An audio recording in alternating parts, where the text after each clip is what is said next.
Tonight, a man will die because of the bruises on her face.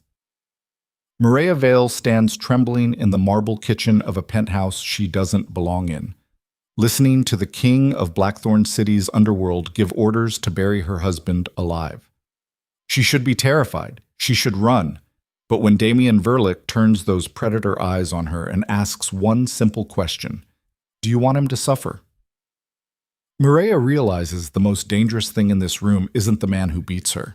It's the one offering to kill for her, and the answer burning in her throat might damn them both. If you want to see how far this story travels, hit that like button and comment your city below. Now, let's begin. Mchiats. Rain hammered the cracked windows of the studio apartment like bullets trying to break through. Mireya Vale sat on the bathroom floor with her back pressed against the peeling wallpaper, one hand covering her mouth to muffle the sound of her breathing.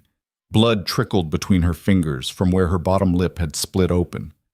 Again. Through the thin door, she could hear Garrick Nolan moving around the main room. The heavy footfalls, the clink of another bottle being opened, the low mutter of curses directed at the television, at his boss, at the world, at her. Always at her. She counted his steps, 5 toward the kitchen, 3 back toward the couch, the creak of springs as he dropped his weight down, the flick of a lighter, the exhale of smoke. Mireya waited, breathing shallow, counting, existing in the small pockets of silence between his movements like a hunted animal learning the rhythm of the predator. When the snoring finally started, that thick, alcohol-soaked sound that meant he'd passed out, she slowly uncurled herself from the floor. Her reflection in the mirror stopped her cold. The woman staring back looked like a stranger wearing her face, swollen lip, bruise spreading across her left cheekbone in shades of purple and yellow. The faint finger marks around her throat from 2 nights ago hadn't fully faded yet. She'd covered them with makeup and a scarf, but in this light, in this moment, there was no hiding what her life had become. 28 years old, no family, no money, no way out. Mireya had aged out of foster care at 18 with nothing but a high school diploma and a survival instinct sharp enough to cut. She'd worked 3 jobs to put herself through community college, met Garrick at a bar where she was waiting tables. He'd seemed charming then, protective, different from the string of men who'd looked at her like she was disposable. By the time she realized what he really was, she'd already moved into his apartment. Already quit 2 of her jobs because he insisted she didn't need to work so hard. Already started making excuses for the first time he grabbed her wrist too tight, pushed her into a wall, called her useless. That was 3 years ago. Now she worked 1 job, server at Bellissimo, an upscale Italian restaurant downtown where politicians and businessmen closed deals over wine that cost more than her monthly rent. The tips were good enough to keep her trapped, not good enough to leave. Mireya cleaned the blood from her mouth with a damp washcloth, applied concealer to the bruise with practiced precision, tied her dark hair back in a way that would hide most of the damage. By the time she finished, she looked almost normal. Almost. She grabbed her coat and slipped out of the apartment at 5 in the morning while Garrick was still unconscious on the couch. The rain had eased into a cold drizzle. The streets of Blackthorn City were empty, except for the occasional taxi and the early morning workers trudging toward bus stops with their heads down and their hands shoved deep in their pockets. Bellissimo didn't open until 11, but Mireya had learned to leave the apartment as early as possible. Spend the extra hours sitting in the storage room doing prep work, folding napkins, polishing silverware, staying out of reach. The restaurant sat in the heart of downtown, wedged between a high-end law firm and a private club with no sign on the door. The owner, Marcus Bellini, ran the place like it was still 1950s Sicily. White tablecloths, live piano music on weekends, a strict dress code, and a waiting list that stretched months. Mireya let herself in through the back entrance and made her way through the kitchen. The smell of garlic and fresh bread dough already filled the air. Antonio, the head chef, glanced up from where he was butchering a side of beef. "You're here early," he said in his thick accent. "Couldn't sleep." He studied her face for a moment. His expression shifted, something between pity and anger, but he didn't say anything. No one ever did. Mireya had gotten good at deflecting questions with a smile and a change of subject. She spent the next 4 hours in the quiet rhythm of prep work, folding linen napkins into perfect triangles, arranging place settings, checking reservations, By the time the rest of the staff started arriving around 10, she'd almost convinced herself today would be normal. Then Marcus pulled her aside. "I need you on the main floor tonight," he said. "We have a VIP reservation. Important client." Mireya's stomach tightened. "I'm scheduled for the side room." "Not anymore." Marcus's expression was unreadable. "Wear the black dress. Look sharp. This is the kind of client who expects perfection." She wanted to argue. The main floor meant higher visibility, more attention, more chances for someone to notice the bruise she'd tried so hard to cover. But arguing with Marcus was pointless. He didn't tolerate pushback. "Understood," she said quietly.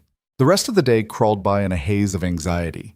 Mireya changed into the fitted black dress Marcus required for VIP service, checked her makeup 3 times, practiced her smile in the bathroom mirror until it looked natural instead of forced. By 6 o'clock, Bellissimo was filling up with the usual crowd.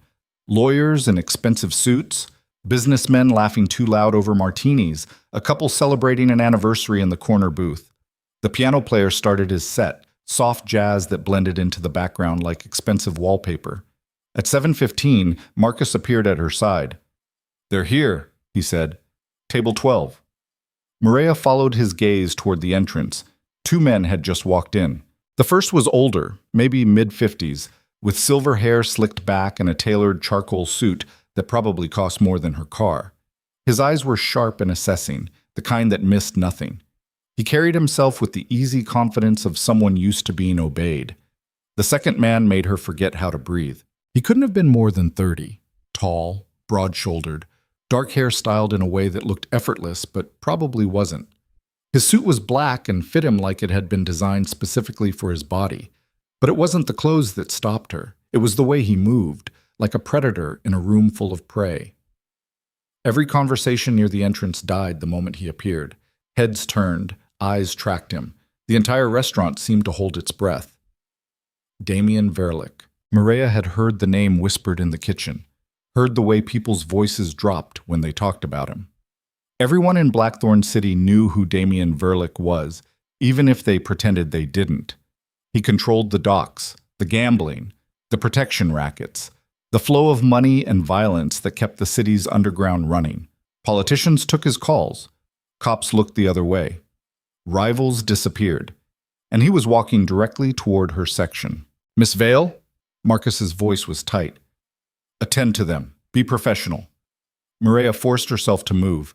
Her heart hammered against her ribs as she approached the table with menus and a smile that felt like glass. "Good evening, gentlemen," she said. "Welcome to Bellissimo." The older man, Marcus had called him Lucien Voss, glanced up at her with cool, assessing eyes. But Damien didn't look at the menu she offered. He looked directly at her face. His expression didn't change, but something shifted in his eyes, something cold and sharp. "What's your name?" Damien asked quietly. "Mireya." Her voice came out steadier than she expected. "Can I start you with drinks?" "Whiskey. Neat." Lucien's gaze flicked toward Damien. "He'll have the same." Mireya nodded and turned to leave, but Damien's voice stopped her. "Wait." She froze. Damien leaned back in his chair. His eyes never left her face. Specifically, the bruise she'd tried so hard to hide beneath layers of makeup. "What happened to your face?" he asked. The question hung in the air like a blade. Every instinct screamed at her to lie, to smile, to deflect with the same practiced excuses she'd used 100 times before. "I'm clumsy," she said, walked into a cabinet door. Silence. Damien didn't blink, didn't move, just watched her with those predator eyes that saw straight through the lie. "A cabinet door," he repeated slowly. "Yes, that's unfortunate." Mireya's pulse hammered in her throat. "I'll get those drinks." This time, when she turned to leave, he didn't stop her, but she felt his gaze burning into her back the entire walk to the bar. The rest of the evening passed in a blur of forced professionalism and rising panic. Every time Mireya returned to table 12, bringing drinks, taking orders, clearing plates, Damien's attention followed her. He didn't ask more questions, didn't push, but the weight of his focus was suffocating. Lucien did most of the talking, business discussions in coded language, names dropped casually, references to shipments and payments and problems that needed solving. The kind of conversation that made it clear exactly what kind of men they were. And through it all, Damien watched her. By the time they finished their meal, Mireya's hands were shaking. She placed the check on the table with a practiced smile. "Thank you for dining with us this evening." Damien pulled out a black credit card without looking at the total. But before she could take it, he spoke. "Does he hit you often?" The words landed like a physical blow. Mireya's breath caught. "Excuse me? The man who gave you that bruise?" Damien's voice was calm, almost gentle, but his eyes were anything but. "Does he hit you often?" "I don't know what you're talking about." "Yes, you do." "Sir, I need to—" "You covered it well," Damien continued, as if she hadn't spoken. "Professional job. But the makeup crease near your temple, and there's swelling along your jawline that doesn't match a cabinet door." Mireya's chest tightened. She glanced around the restaurant. No one was paying attention, but her heart was racing like she'd been caught doing something wrong. "I should go," she whispered. "Who is he?" "Please don't." "A boyfriend? Husband? This isn't appropriate." Damien leaned forward slightly. His voice dropped lower. "You're right. It isn't appropriate that someone put their hands on you, so I'll ask one more time. Who is he?" Mireya's throat closed. She couldn't answer, couldn't breathe, couldn't do anything but stand there with the check trembling in her hand and terror clawing up her spine. Finally, Lucian cleared his throat. "Damien," he said quietly. "Not here." Something flickered across Damien's face. He sat back, took the credit card and placed it on the check without another word. Mireya grabbed it and fled. She processed the payment with shaking hands, returned the card, avoided eye contact. By the time Damien and Lucien left the restaurant, she was hiding in the storage room with her back against the wall and tears burning behind her eyes. Antonio found her 20 minutes later. "You okay?" he asked. "Fine." "You don't look fine." "I said I'm fine." He studied her for a moment, then sighed. "That man who was asking about you, Verlick. You know who he is?" "Everyone knows who he is." "Then you know he's dangerous." Mireya laughed bitterly. "Yeah, I got that impression. I'm serious, Mireya. Men like him don't ask questions unless they plan to do something about the answers." "He's not going to do anything. I'm nobody." Antonio shook his head. "I've worked in this city long enough to know how this goes. If Damien Verlick noticed you, you're not nobody anymore." The word sat heavy in her stomach for the rest of her shift. By the time Mireya left Bellissimo at midnight, the rain had returned. She pulled her coat tight and hurried toward the bus stop, head down, counting the blocks until she could disappear into the safety of anonymity. She almost made it. "Mireya!"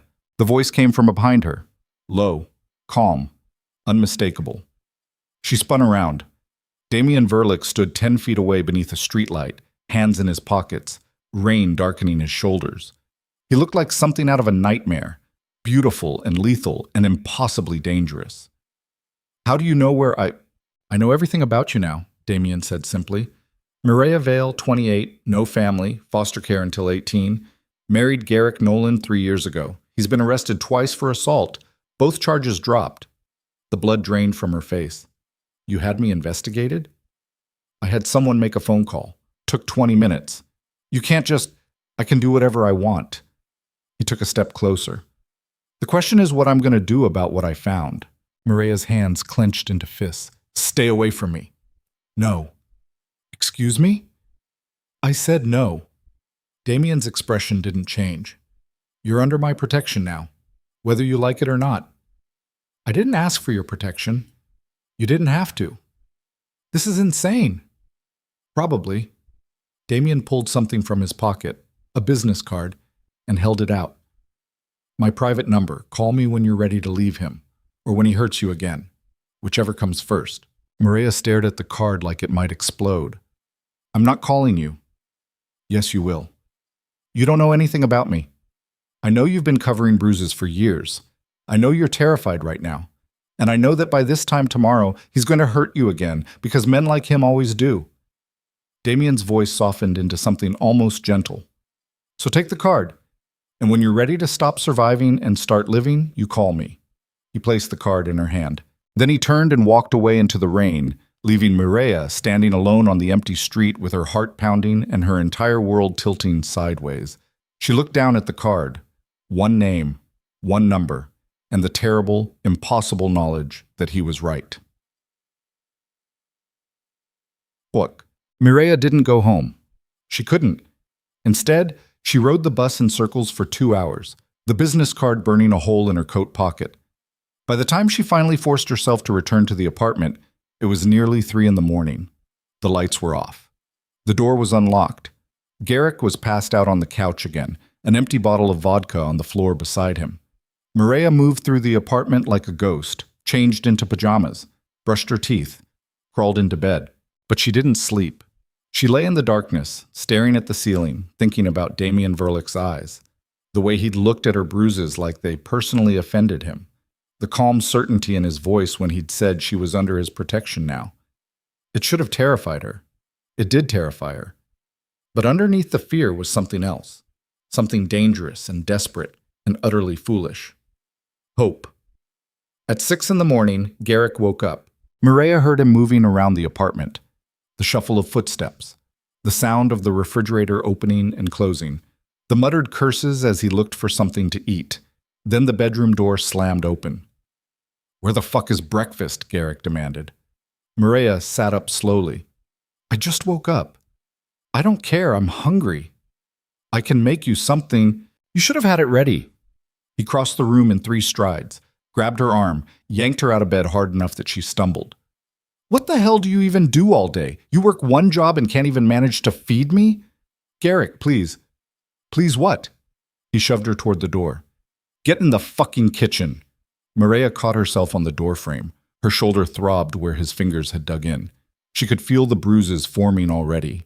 She made eggs, toast, coffee, set it on the table without a word. Garrick ate in silence, glaring at the television. When he finished, he shoved the plate toward her. "Clean this up. I'm going out." "Where?" "None of your business." He grabbed his jacket and left. The moment the door closed, Mireya's knees gave out. She slid down the kitchen cabinet to the floor, pressing her palms against her eyes, fighting the tears that wanted to come.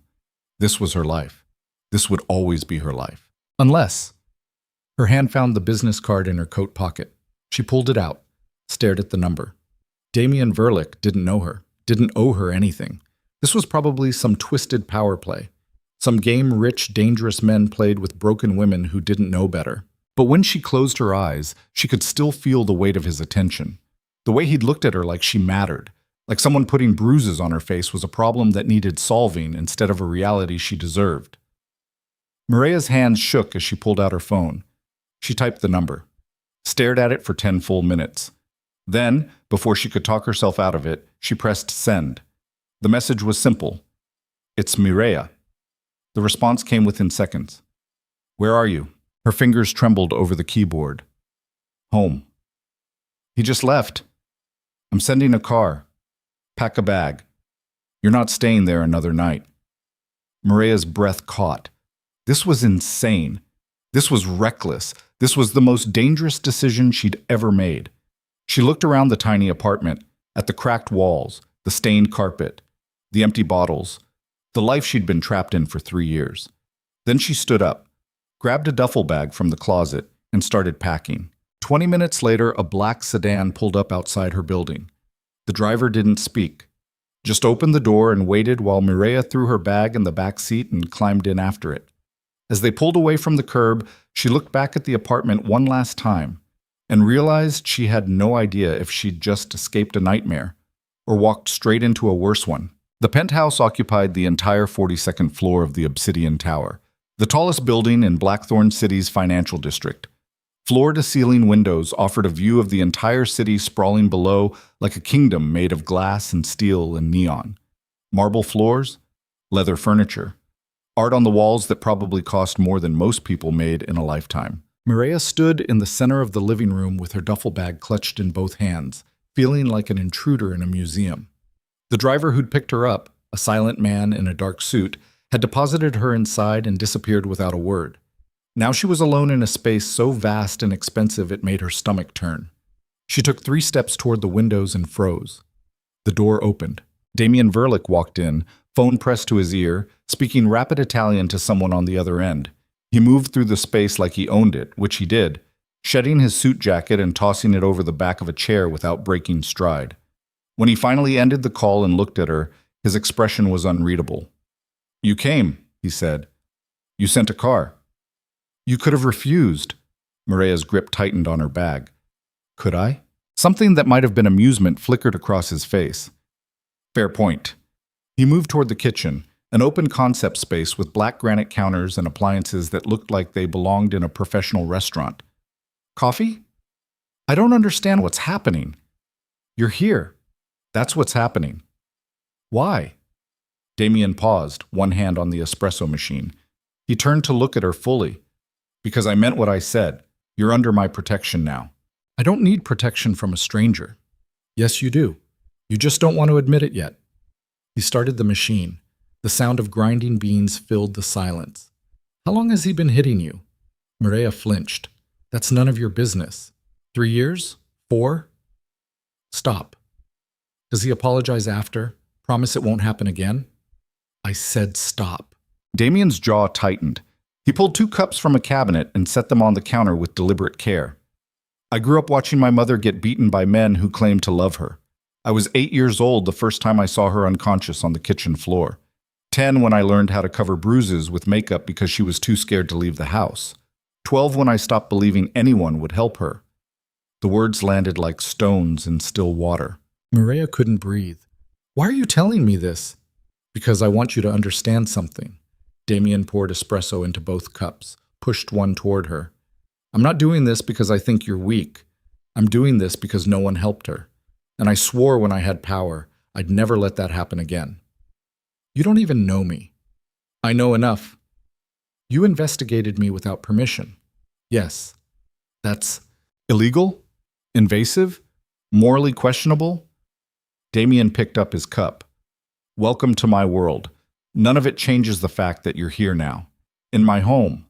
Under my protection. The question is whether you're ready to accept that." Mireya set her bag down slowly. Her hands were shaking. "And if I'm not? Then I'll have someone drive you wherever you want to go. But you and I both know you're not going back to that apartment." The truth of it settled in her chest like a weight. She couldn't go back, even if she wanted to. The moment she'd sent that text, the moment she'd gotten in that car, she'd burned the bridge behind her. Garrick would know she left, would know someone helped her, and when he found out who... "He's going to come after me," she whispered. "Let him." "You don't understand." "I understand perfectly." Damien's voice went cold, deadly. "And when he does, I'll be ready." A door opened down the hallway. Footsteps approached. Lucien Voss appeared in the doorway, dressed more casually than the night before, dark slacks and a button-down with the sleeves rolled up. His sharp eyes took in the scene immediately. "She actually came," Lucien said. "Don't sound so surprised," Damien replied. "I am surprised. Most people have better survival instincts." Mireya bristled. "Excuse me?" Lucien crossed to the kitchen and poured himself coffee like he owned the place. "You just walked into the lion's den, sweetheart. Either you're desperate or stupid." "Lucien," Damien said quietly. "What?" "I'm just saying..." "I know what you're saying. Don't." Lucien held up one hand in surrender, but his eyes stayed on Mireya, assessing, calculating, like she was a problem that needed solving or a threat that needed eliminating. "Guest room's down the hall," Damien said to her. "Second door on the left, private bathroom. Lock on the door. You're safe here." Mireya wanted to argue, wanted to demand answers, wanted to understand what kind of arrangement she'd just agreed to. But exhaustion hit her like a freight train. She hadn't slept, hadn't eaten, hadn't stopped shaking since she'd packed that bag. So she just nodded, grabbed her duffel, and disappeared down the hallway before either man could say another word. Mush. Boom, boom. The guest room was bigger than her entire apartment. King-size bed with white linens, a sitting area with a leather chair and floor lamp, windows overlooking the city, an ensuite bathroom with a walk-in shower and a tub deep enough to drown in. Mireya dropped her bag on the floor and sank onto the edge of the bed. What the hell had she just done? 24 hours ago, she'd been a server at an Italian restaurant trying to survive another shift. Now she was in a penthouse owned by the most dangerous man in Blackthorn City, hiding from a husband who would absolutely kill her if he found out. Her phone buzzed. She pulled it out with trembling hands. 12 missed calls from Garrick, 7 voicemails, 16 texts that devolved from angry to furious to threatening. Where the fuck are you? You better answer me. If you left, I swear to God you're dead when I find you. You hear me? Dead. Mireya turned the phone off, threw it across the room, and finally let herself cry. So, she woke to someone knocking on the door. Mireya jerked upright, disoriented. Sunlight streamed through the windows. She'd fallen asleep fully clothed on top of the covers. Her eyes were swollen from crying. Her mouth tasted like copper and fear. Yeah? She called out. It's Damien. Can I come in? She glanced down at herself. Wrinkled clothes, hair a mess. Mascara probably smeared down her face. Give me a minute. Take your time. Mireya stumbled into the bathroom and splashed cold water on her face, fixed her hair as best she could, avoided looking at the bruises because seeing them made everything too real.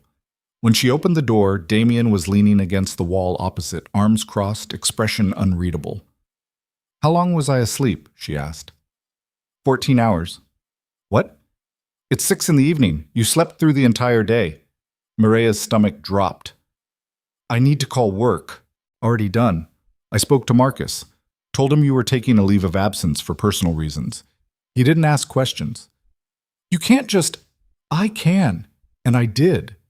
Damien straightened. There's food in the kitchen. You should eat. I'm not hungry. You will be. He turned and walked away, clearly expecting her to follow. Mireya hesitated. Every instinct screamed at her to lock the door, hide, disappear. But her stomach was empty, and her head was pounding, and she was so goddamn tired of being afraid. So she followed him. The kitchen smelled like garlic and tomatoes. Lucien was at the stove, stirring something in a large pot. He glanced up when they entered. Sleeping Beauty rises, he said dryly. Ignore him, Damien told her. He's an asshole. Accurate, Lucien agreed. He ladled pasta into 3 bowls and set them on the counter. Eat. You look like you're about to collapse. Mireya sat, picked up a fork. The food was better than anything she'd tasted in months. Rich, perfectly seasoned, made with actual care instead of thrown together from whatever was cheapest at the grocery store. She ate in silence while Damien and Lucien talked in low voices about things she didn't understand. Shipments, payments, someone named Victor causing problems at the docks. Eventually, Damien turned his attention back to her. We need to talk about your husband, he said. Mireya's fork stopped halfway to her mouth. What about him? He's been calling the restaurant, your coworkers, anyone who might know where you are. He always does that. Not like this. He filed a missing persons report this morning. Her blood went cold. What? Smart move, actually, Lucien said. Makes him look like the concerned husband. Puts pressure on you to surface. And if you don't, he has legal cover to come looking. I'm not missing. I left. Try explaining that to the cops without mentioning why you left. Damien set his bowl aside. They'll want to question you. Ask where you've been. Who you're with. So what am I supposed to do? Nothing. I'll handle it. How? The police chief owes me a favor. The report will disappear. Mireya stared at him. You're bribing the cops? I prefer the term leveraging relationships, but yes. That's insane. That's how this city works. I can't just hide here forever. You're not hiding. You're staying somewhere safe while I deal with the problem. Garrick isn't a problem you can just deal with. Yes, he is. Damien's voice went flat. Cold. Men like him are easy. They're bullies who only understand violence, so that's what I'll give him. Mireya's chest tightened. You're going to hurt him. Yes. That's not, what? Fair? Legal? None of this is fair, Mireya. None of this is legal. But it's what keeps you alive. She pushed her bowl away. I didn't ask you to do this. You asked the moment you got in that car. I was desperate. And now you're safe. You're welcome. Safe? Mireya laughed bitterly. I'm in a penthouse with a crime lord who thinks he can solve my problems by beating up my husband. That's not safe. That's trading one prison for another. Damien's jaw tightened. For a moment, something dangerous flickered in his eyes. Then he stood. "You're free to leave any time," he said quietly. "But the moment you walk out that door, you're on your own. No protection, no help. Just you and him." "Maybe that's better than this." "Then go." Silence. Mireya's hands clenched into fists on the counter. She wanted to scream, wanted to throw something, wanted to rewind the last 2 days and make different choices. But she didn't move, because Damien was right. She had nowhere else to go. After a long moment, Damien sighed. "I'm not trying to control you. I'm trying to keep you alive. There's a difference." "It doesn't feel different." "I know." He ran a hand through his hair. "Look, I understand you don't trust me. You shouldn't, but I need you to understand something. Garrick Nolan isn't going to stop. He's going to escalate. And unless someone intervenes, this ends with you in a hospital or a morgue. That's not a threat. It's statistics." Mireya's throat closed. "So here's what's going to happen," Damien continued. "Tomorrow night, I'm going to have a conversation with your husband. I'm going to make it very clear that you're under my protection, and if he's smart, he'll walk away. And if he's not, then he stops being a problem." The casual way he said it made her stomach turn. Lucian cleared the bowls from the counter. "I'll arrange the meeting, somewhere private." Damien nodded, then he looked at Mireya. "You should rest. Tomorrow's going to be difficult." She wanted to argue, wanted to demand to be part of whatever they were planning, but exhaustion won. She retreated to the guest room and locked the door behind her. Suck. That night, Mireya lay awake staring at the ceiling, listening to the muffled sounds of conversation from the living room. Damien and Lucienne talking in low voices, phones ringing, doors opening and closing. Around midnight, footsteps approached her door. A light knock. "Mireya?" Damien's voice.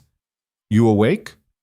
She considered not answering, but something in his tone made her get up and crack the door open. Damien stood in the hallway, tie loosened, sleeves rolled up, looking more tired than she'd seen him. "What?" she asked. He held out a phone, new, still in the box. "Your old one's compromised. Use this from now on. My number's already programmed."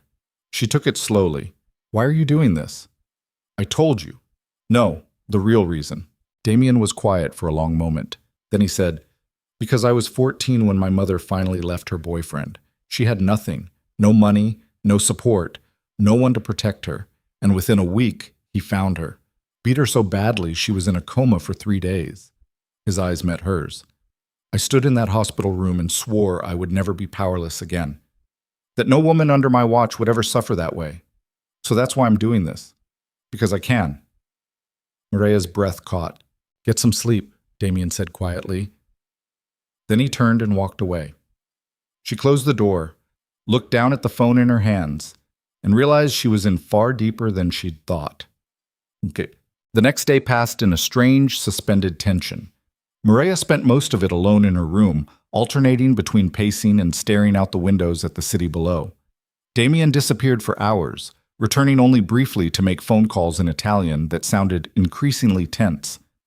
Lucienne came and went, always with the same unreadable expression. No one told her what was happening. No one asked her opinion. She was a passenger in her own life, watching decisions get made around her. By evening, she couldn't take it anymore. Mireya found Damien in his office, a room she hadn't seen before, filled with dark wood furniture and security monitors showing different angles of the building. "I want to be there tonight," she said. Damien looked up from whatever he was reading. "No. He's my husband." "Exactly, which is why you stay here." "You don't get to decide that." "Yes, I do." Damien stood. "This isn't a conversation, Mireya. It's not safe." "Nothing about this is safe." "Which is why I'm not putting you in a room with a man who spent 3 years hurting you while I threaten his life." His voice hardened. "You stay here. End of discussion." Mireya's hands clenched. "I'm not a child." "Then stop acting like one." The words hit like a slap. Before she could respond, Lucian appeared in the doorway. "Car's ready," he said. Damien nodded, grabbed his jacket, started toward the door. Mireya stepped in front of him. "Please, I need to see this." "No." "Damien!" He caught her face in both hands, gentle, despite the intensity in his eyes. "I know you think you need to face him, Prove something. But all that's going to do is give him another chance to hurt you. And I won't allow that. Not anymore. Then he kissed her forehead and walked out. Mireya stood frozen in the empty office, heart pounding, as the sound of footsteps faded down the hallway. An hour passed, then 2. Mireya paced the penthouse like a caged animal. Every minute felt like an eternity.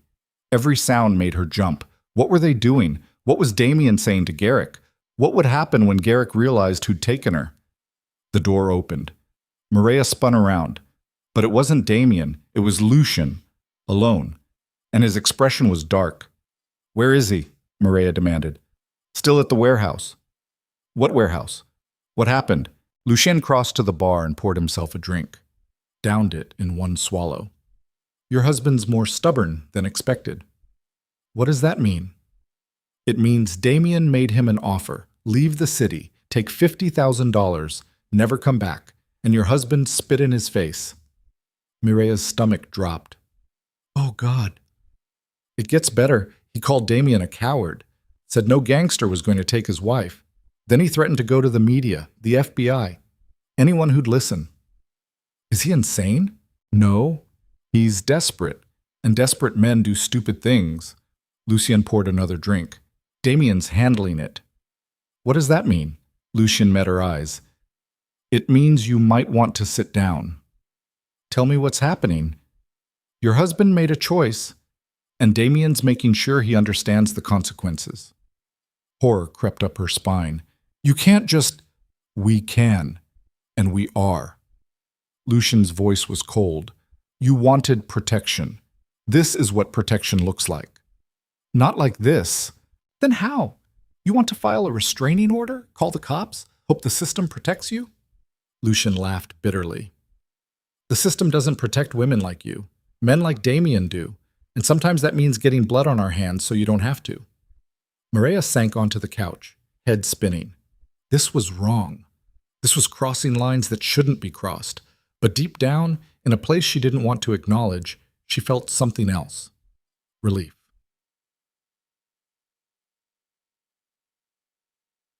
Damien returned at 3 in the morning. Mireya was still awake, curled on the couch with a blanket, staring at nothing. She heard the elevator, the door. Heavy footsteps. When he appeared in the living room, her breath caught. His white shirt was stained dark across the chest and sleeves. His knuckles were split open and bleeding. There was a cold, terrible satisfaction in his eyes that made him look like exactly what he was. A killer. "Is he dead?" Mireya whispered. Damien crossed to the bar, poured whiskey, drank it without flinching. "No." "But you hurt him." "Yes." "How badly?" "Badly enough that he's on a plane to Mexico right now with a new understanding of consequences." Mireya's hands shook. "You can't just—" "I can. I did. And he's never coming back." Damien turned to face her fully. "He signed divorce papers, waived all claims to property, agreed to never contact you again. In exchange, he gets to keep breathing." "You forced him—" "I gave him a choice. He made it. Under duress. Under clarity." Damien's voice went hard. "For 3 years, he beat you, controlled you, destroyed you piece by piece. And you want me to feel bad about giving him a taste of his own medicine? That's not justice." "No. It's survival." He set the glass down with deliberate care. "You think I don't know this is wrong? You think I enjoy becoming a monster for your sake? But this is the world we live in, and in this world, violence is the only language men like him understand." Tears burned behind Mireya's eyes. "I didn't want this." "Yes, you did. You just didn't want to admit it." Damien moved closer, knelt in front of her. His hands were still bloody, but his touch was gentle as he took her face.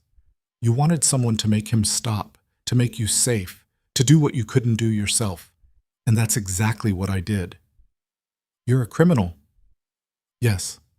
"You hurt people." "Yes." "I should be terrified of you." "You should be." His eyes searched hers. "But you're not. Are you?" Mireya's breath came in short gasps. Because he was right. She should be terrified, should run, should call the police and report everything.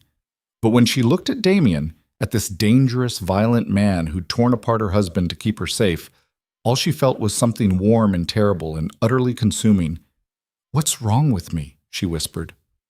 "Nothing. You're just finally letting yourself want something."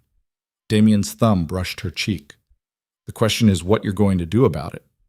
Mireya stared at him, at the blood on his shirt, at the split knuckles, at the predator eyes that saw straight through every defense she'd ever built. And she made a choice.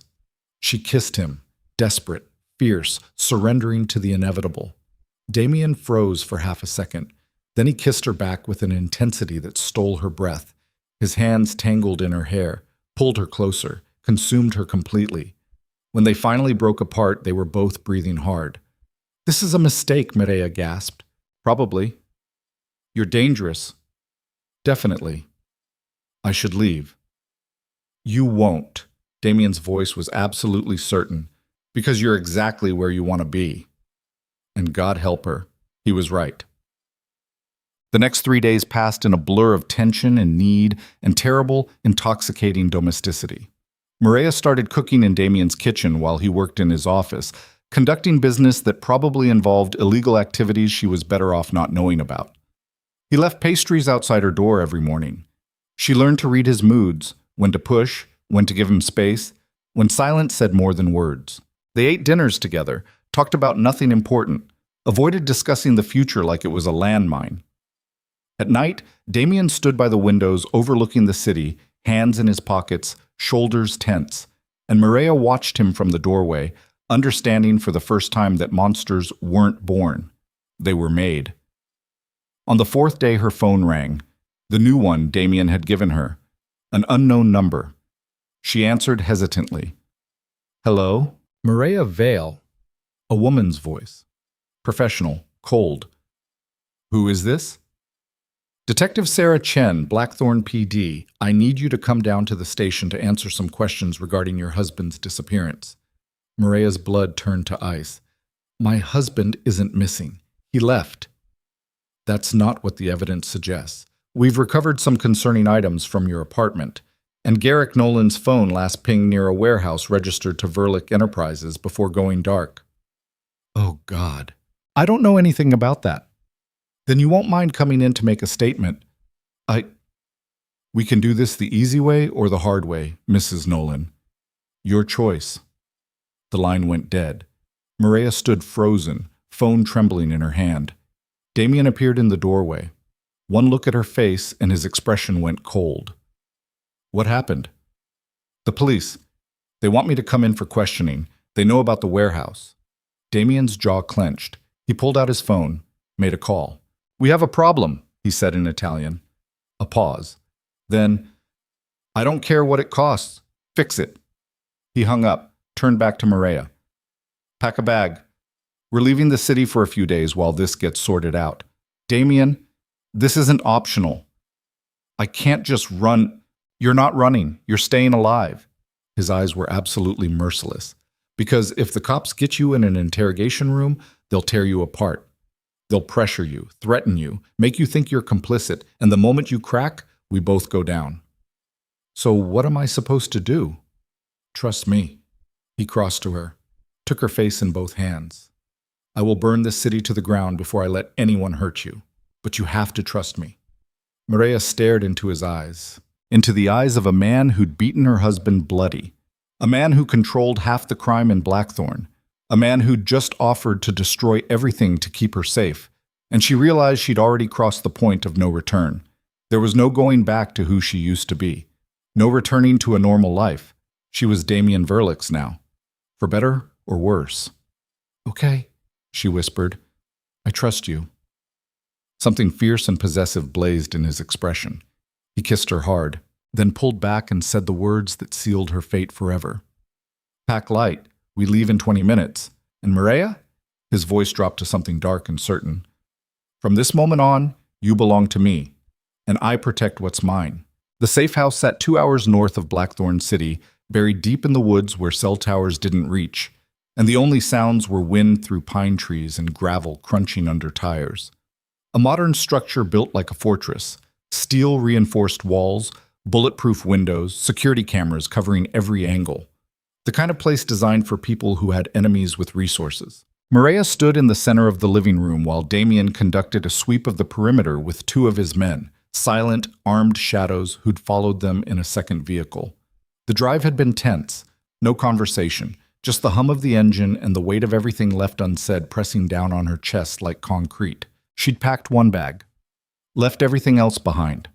Her entire life reduced to a duffel of clothes and toiletries and the sinking realization that she'd crossed a line she couldn't uncross.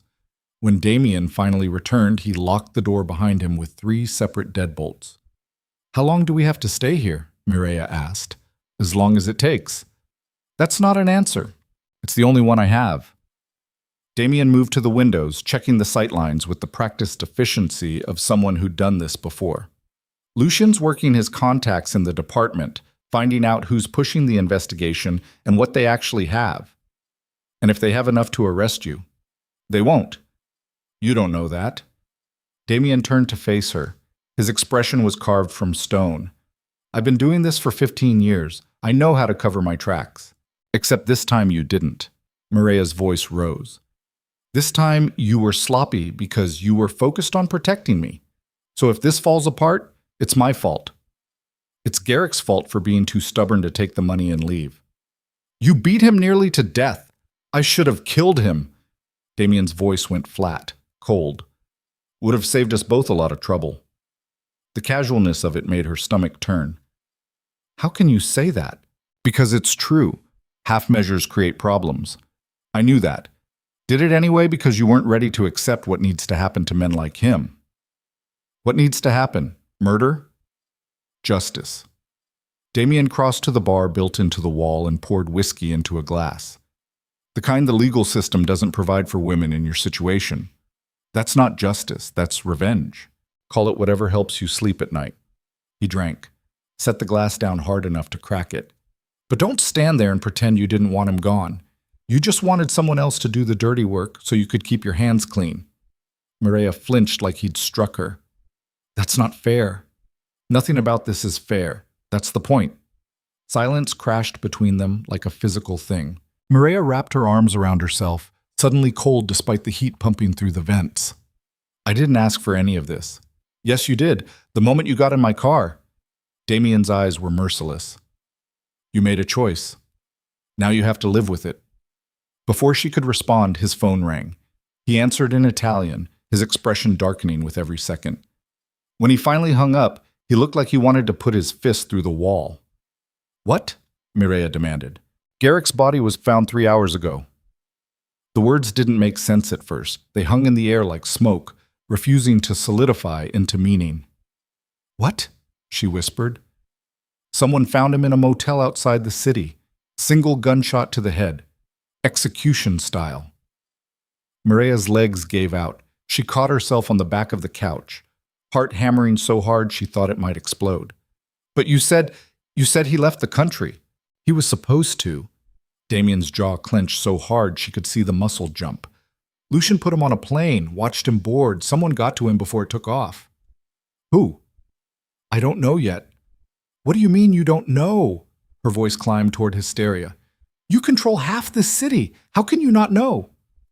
"Because whoever did this was professional. Clean, no witnesses, no cameras, nothing." Mireya pressed both hands to her mouth, trying to hold back the scream building in her throat. "They're going to think you did it. Yes. They're going to come after you. Yes. Oh God, oh God." She started pacing, breath coming in short gasps. "This is insane. We need to turn ourselves in, explain what happened, tell them the truth." "The truth?" Damien laughed bitterly. "What truth? That I kidnapped you from your apartment, kept you in my penthouse, beat your husband bloody and threatened him into leaving the country? That's not a defense. That's a confession." "Then what are we supposed to do?" "We wait. Let Lucien work his contacts, find out who actually pulled the trigger and why. And if he can't?" Damien's expression went absolutely arctic. "Then we run. Out of the country. New identities, new lives, whatever it takes." The weight of it crushed down on her. She sank onto the couch, head in her hands, trying to process the impossible reality that her husband, her abusive, terrifying, hateful husband, was dead, and she was trapped in a safe house with the man everyone would assume killed him. "I should feel something," she whispered. "He's dead and I should feel something." Damien sat beside her, close but not touching. "What do you feel?" "Nothing, just empty." She looked up at him. "Does that make me a monster?" "No, it makes you human." His voice softened fractionally. "You can't mourn a man who spent 3 years destroying you." "But I also can't celebrate that he's dead." "You don't have to. You just have to survive." Mireya wanted to scream, wanted to cry, wanted to rewind time and make different choices that didn't lead to this nightmare. But all she could do was sit there while the world collapsed around her. Fuck. 3 days passed in suffocating isolation. No phone service, no internet, just the two of them and Damien's security team rotating shifts in 12-hour blocks. Lucian called on the encrypted satellite line twice a day with updates that always amounted to the same thing. The police were building a case, and time was running out. Mireya spent most of her time staring out the windows at the endless trees, trying to remember who she'd been before Damien Verlick walked into her life. That woman felt like a stranger now, someone weak and afraid who'd let herself be beaten down until she forgot how to fight back. She didn't miss that woman, but she wasn't sure she liked who she was becoming either. On the 4th night, she found Damien standing on the back deck with a cigarette burning between his fingers. She hadn't known he smoked. "Didn't think mob bosses had nervous habits," she said. He glanced at her. "I quit 5 years ago. Guess this counts as a relapse." Mireya leaned against the railing beside him. The night air was cold enough to sting her lungs. "Lucien called again?" "Yeah." "Bad news? Is there any other kind?" Damien took a drag, exhaled smoke into the darkness. "They have surveillance footage of my car near the motel where Garrick was killed. Not me driving it, but it's registered to one of my shell companies. Close enough to get a warrant." "When?" "Tomorrow, maybe the day after." He flicked ash into the darkness. "Once they search my properties, they'll find traces. Blood in the warehouse, security footage gaps that are too convenient, enough to build probable cause. So we run." "We run." Mireya's chest tightened. "Where?" "Lucien's arranging transit to Argentina.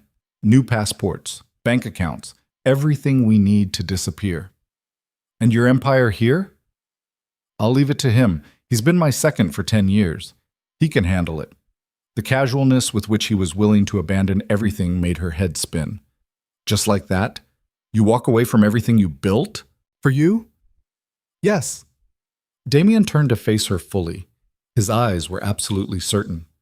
"I told you, I protect what's mine, even if it means burning the rest to the ground." "I'm not yours." "Yes, you are.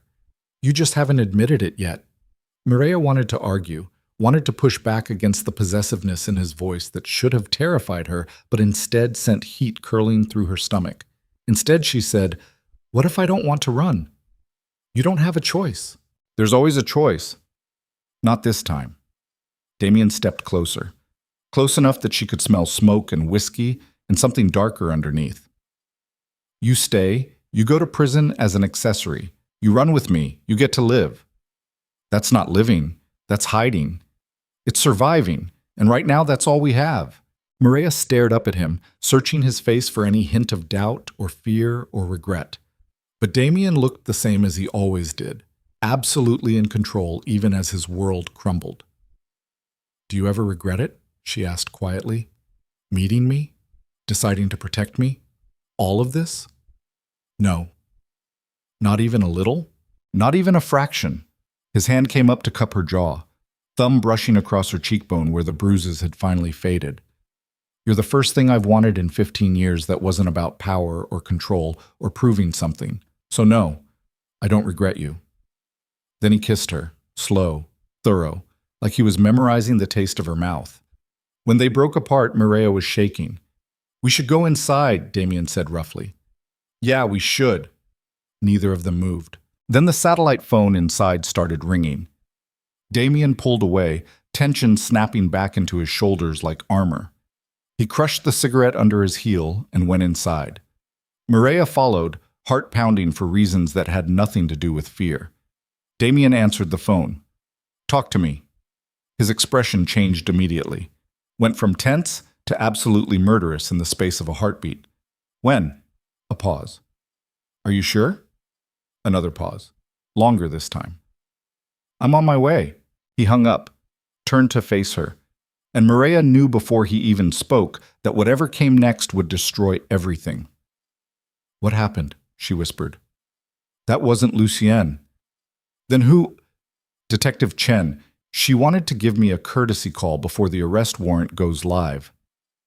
Mireya's stomach dropped. When? 6 hours. Oh God. There's more.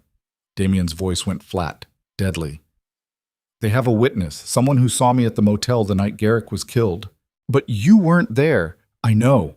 His eyes were absolutely cold, which means someone's setting me up. And there's only one person who knew enough about my movements to pull that off. Mireya's blood turned to ice. Who? Lucienne. The name hung in the air like a curse. No, Mireya said immediately. That's impossible. He's your second, your most trusted, my most trusted employee who's been trying to convince me for months to step back from the business. Damien started pacing, his mind clearly working through every angle. Who had access to my schedule, my properties, my security systems? Who put Garrick on that plane and was the last person to see him alive? But why would he? Because I've been distracted, sloppy, making decisions based on emotion instead of strategy. Damien's jaw clenched. He probably thinks he's doing what's best for the organization. Cut out the liability, me, take over the operation, make sure it doesn't all collapse. That's insane. That's business. Damien grabbed his phone, started making calls, clipped furious Italian that got louder with each conversation. Mireya sank onto the couch, trying to process what she was hearing. Lucien, the cold, calculating man who'd made her coffee and poured her wine and treated her like an inconvenient problem, had orchestrated all of this. Had killed Garrick, framed Damien, destroyed everything. And she was the catalyst. The reason Damien had been distracted in the first place. Her fault. All of it was her fault. We need to leave now, Damien said, snapping her out of the spiral. Lucien knows about this location. If he's making a move, he'll send people here. Where do we go? Anywhere but here. Damien grabbed her bag, his bag, a case of weapons she hadn't known was stored in the closet. He moved with brutal efficiency, years of experience turning preparation into reflex. They were halfway to the door when headlights swept across the windows. Damien froze. That's not Lucien's car, Mireya whispered. No, it's not. 3 vehicles. Black SUVs with tinted windows and the kind of purposeful approach that meant whoever was inside wasn't here to talk. Damien moved fast, shoved Mireya toward the back hallway. Basement, now! What about you? I'll handle this. Go! But before she could move, the front door exploded inward. Not kicked, breached. Flash of light. Deafening sound. Smoke filling the room. Men in tactical gear poured through the entrance with military precision, shouting, guns raised, moving like a coordinated unit that had done this 100 times before.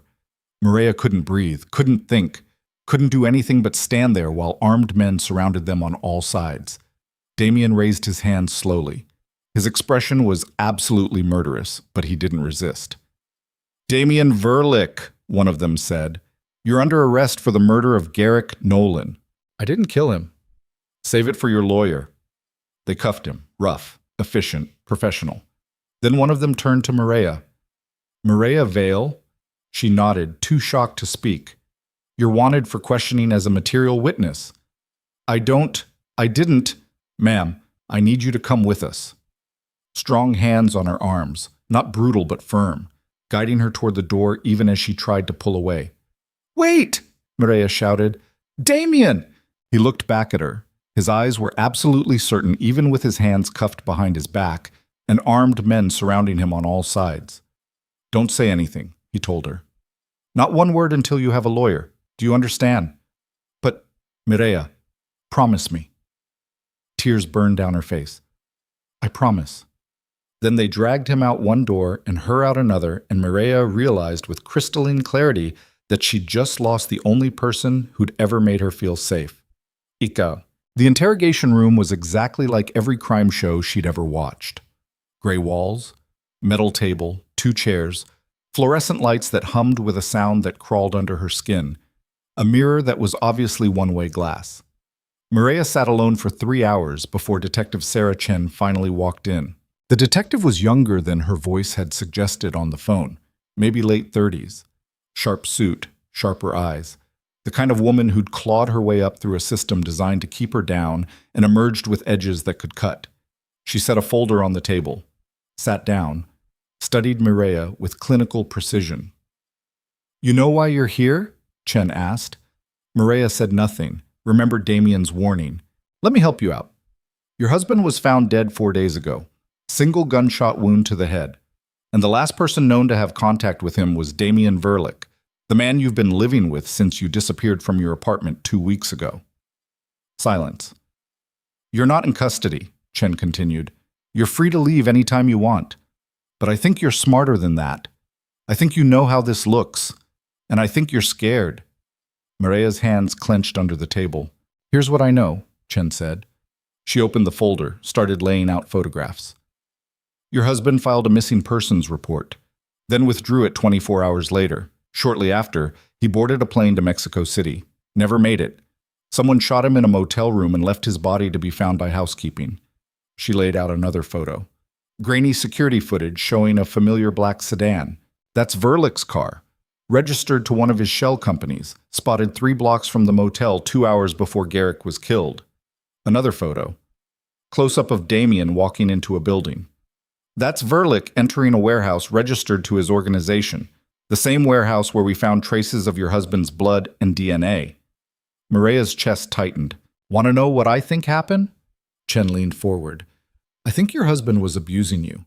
I think Damien Verlick saw an opportunity to play hero, kidnapped you from your home, kept you isolated in his penthouse, then decided the easiest solution to your problem was to make your husband disappear. That's not... Don't..." Chen's voice went hard. "Don't insult my intelligence by lying. I've seen the hospital records, the police reports your neighbors filed that went nowhere, the restraining order you filed and then withdrew. I know what Garrick Nolan was. But that doesn't give Verlick the right to murder him." "He didn't..." "Then who did?" Mireya clamped her mouth shut. Chen sighed, pulled out another photograph. This one made Mireya's blood run cold. It was her, standing outside Bellissimo in her server uniform, talking to someone just out of frame. "Know when this was taken?" Chen asked. 3 months ago? Want to guess who you're talking to?" She slid the next photo across the table. Lucien Voss. That's Damien Verlick's right hand, his enforcer, the man who handles his dirty work. Chen's eyes were absolutely merciless. "Want to know something interesting? Lucien was also seen at the motel where your husband was killed. Except unlike Verlick, we have footage of him entering and leaving, with a gun." Mireya couldn't breathe. "Here's my theory," Chen continued. "Verlick ordered the hit. Lucien carried it out, and you're caught in the middle because you were too traumatized and too grateful to see what was actually happening." "That's not true." "Then tell me what is true." "I want a lawyer." Chen sat back, studied her for a long moment. "Smart, you're learning." She stood, gathered her photos. "But here's the thing about lawyers. They cost money. And unless Verlick's paying, which he can't do from a jail cell, you're on your own." She moved toward the door, paused with her hand on the handle. "One more thing. Lucien Voss disappeared 8 hours ago, emptied 3 offshore accounts, got on a plane to Buenos Aires. By the time we got a warrant, he was gone." The words hit like a physical blow. "He left evidence, though. Records of communications with Verlick, payments made to associates, enough to connect the dots." Chen's expression was almost sympathetic. "Damien Verlick is going down for murder, and unless you cooperate, you're going down with him. So think very carefully about where your loyalty lies." Then she walked, leaving Mireya alone in the gray room with the humming lights and the terrible knowledge that everything she'd believed was built on lies. They released her 6 hours later with a court summons and a warning not to leave the city. Mireya stood on the street outside the police station at 4 in the morning with no phone, no money, and nowhere to go. The city stretched around her like a maze designed to swallow her whole. She walked, block after block, through streets that were familiar and foreign at the same time. past closed businesses and homeless encampments and the occasional taxi cruising for fares she couldn't afford. By the time she reached Bellissimo, dawn was breaking across the skyline. The restaurant was dark, closed, but Mireya still had her key. She let herself in through the back entrance and sank onto the floor of the storage room where she used to hide when things got bad, where she used to count silverware and fold napkins and pretend her life wasn't falling apart. And finally, alone in the darkness, she let herself break. Tears she'd been holding back for days, weeks, years. For the woman she used to be. For the man who'd hurt her and was now dead. For Damien Verlick, sitting in a jail cell because he'd tried to save her. For the impossible choice she now faced: tell the truth and destroy him, or stay silent and destroy herself. The door opened. Antonio stood silhouetted in the light from the kitchen, holding 2 cups of coffee. "Thought I might find you here," he said quietly. Mireya looked up at him with tears streaming down her face. "How did you know?" "Marcus called. Said the cops were asking about you. Figured you'd show up eventually." He sat beside her on the floor, offered her a cup. "You look like hell." "I feel like hell. Want to talk about it?" "I can't." Antonio nodded, sipped his coffee, waited. Finally, Mireya said, "What if everything you thought was real turned out to be a lie?" "Depends on the lie. The kind that destroys people." "Then you decide who you're willing to destroy." Antonio glanced at her. "And who you're willing to save." The weight of it crushed down on her. Because Detective Chen had been right about one thing.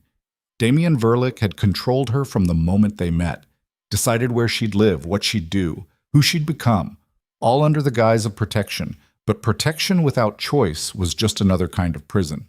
And Mireya was done being locked in cages. She finished the coffee, stood, wiped the tears from her face. "Can I borrow your phone?" she asked. Antonio handed it over without question.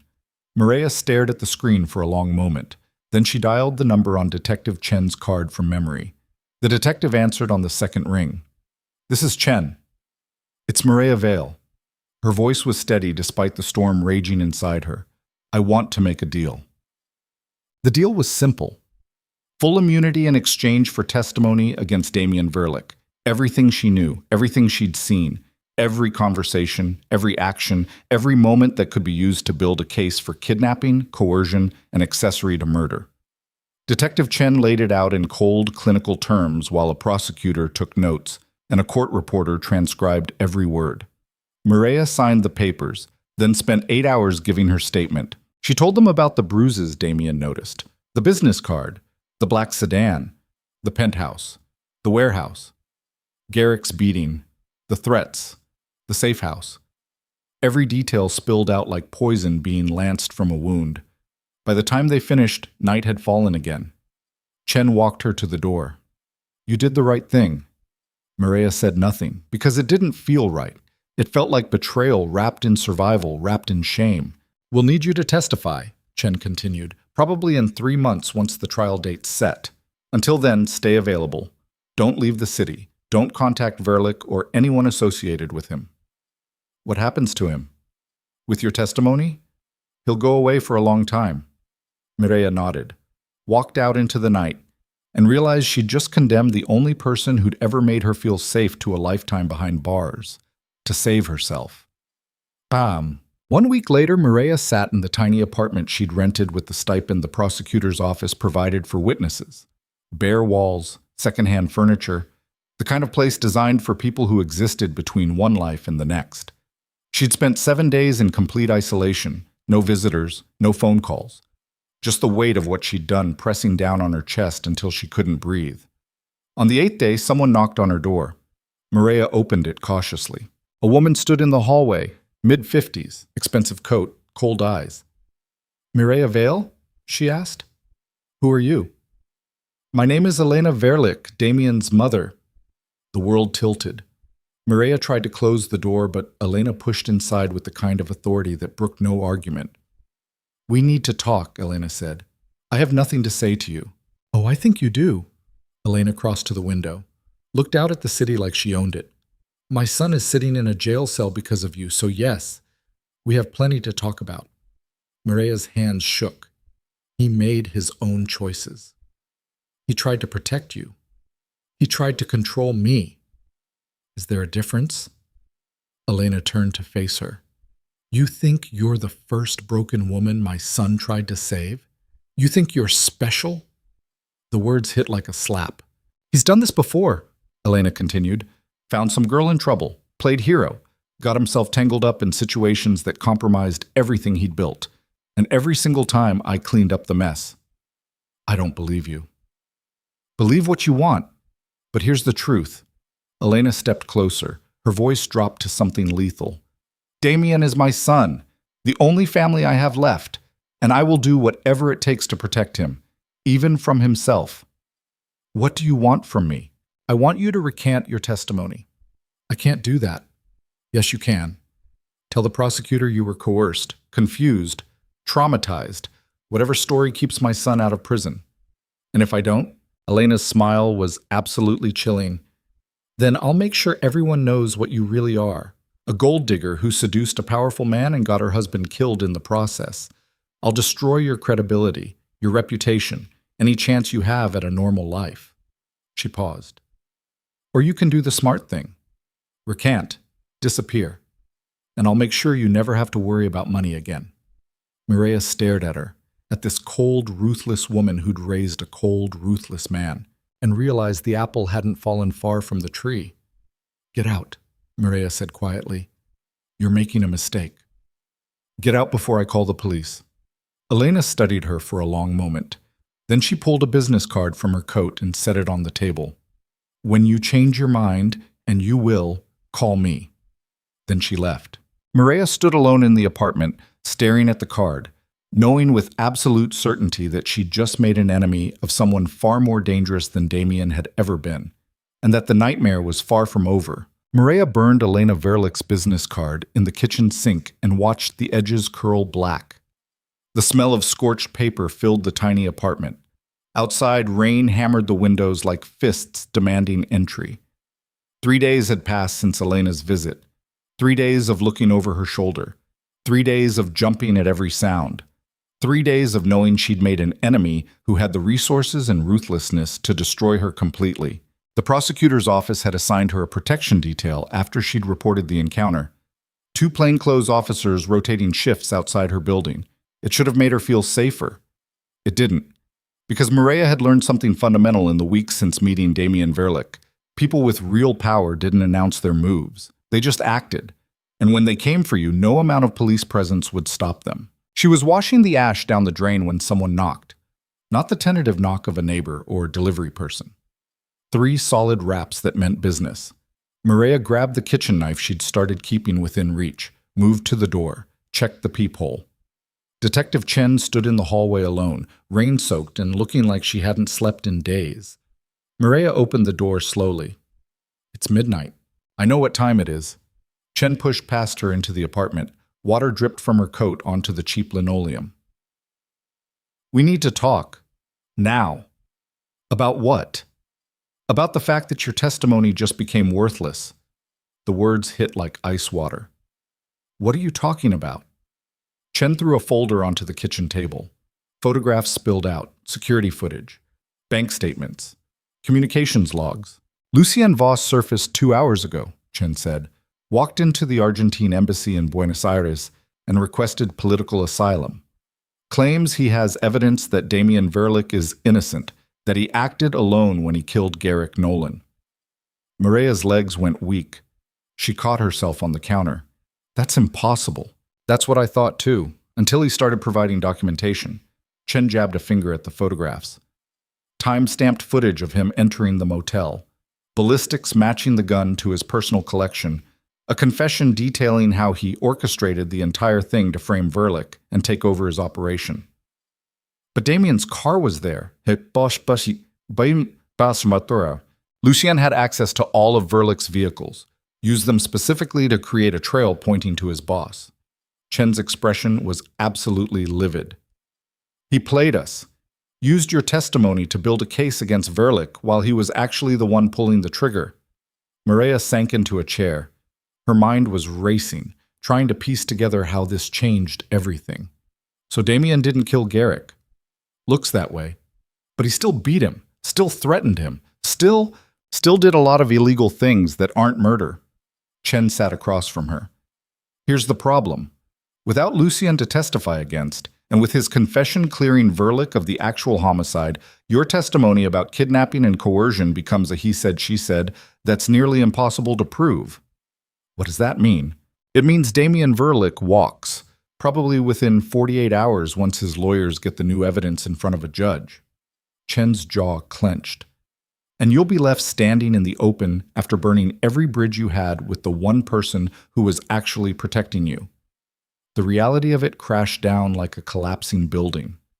Mireya had betrayed Damien, given testimony that could have sent him to prison for life, all based on the assumption that he'd killed her husband when he hadn't, and now he was about to go free, knowing exactly what she'd done. He's going to come after me, Mireya whispered. I don't know. Depends on how vindictive he's feeling. Chen stood, gathered her photographs. But if I were you, I'd start making arrangements to leave town, tonight. You're supposed to protect me. I'm supposed to protect witnesses who help us close cases. Right now you're just a liability who helped a murderer walk free by giving us tunnel vision. Chen moved toward the door, paused. For what it's worth, I don't think you meant for this to happen, but intent doesn't matter anymore. Results do. And the result is that Garrick Nolan's real killer is sitting in Argentina drinking wine while his boss gets released on a technicality. She left.